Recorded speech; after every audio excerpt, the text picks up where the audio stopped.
Assalamualaikum. Hi Malina. Here are today's news updates.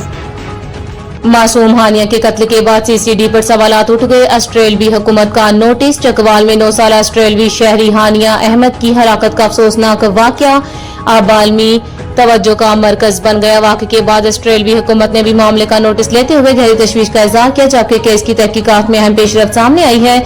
नामजद CCD एहलकार के खिलाफ मुकदमे में कत्ल अहमद की दफा 302 शामिल कर दी गई और मुलजम को अदालत में पेशी के बाद जुडिशनल रिमांड पर जेल मुंतकिल कर दिया गया। तफसीलात के मुताबिक ऑस्ट्रेलिया में मुकीम एक पाकिस्तानी खानदान छुट्टियां गुजारने के लिए चकवाल आया हुआ था कि डकैती की एक वारदात के दौरान पेश आने वाले वाक़े में इनकी गाड़ी फायरिंग की जद में आ गई।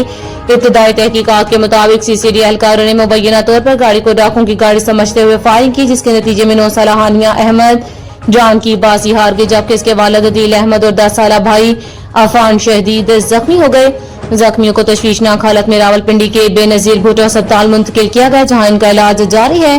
तहकीकात के दौरान हासिल होने वाली सीसीटीवी फुटेज के जायजे में एक सीसीडी एहलकार शुजा को फायरिंग में मुलव्वस करार दिया गया, जबकि दीगर नामालूम एहलकारों से भी पूछताछ जारी है। पुलिस के मुताबिक नामजद एहलकार के कब्जा से वो राइफल भी बरामद कर ली गई, जो मुबैना तौर पर फायरिंग में इस्तेमाल हुई थी। मुलजम को मुकामी अदालत में पेश किया गया, जहां अदालत ने इसे जुडिशनल रिमांड पर जेल भेजने का हुक्म दिया। दूसरी जानब केस की शफाफ तहकीकात को यकीनी बनाने के लिए मुकदमे की तफ्तीश थाना सिटी पुलिस से वापस ले ली गई और अब मामला सीसीडी के सपुर्द कर दिया गया। ज़राए के मुताबिक मुश्तरका तहकीकाती टीम JIT भी वाक़े के मुख्तलिफ पहलुओं का जायजा ले रही है।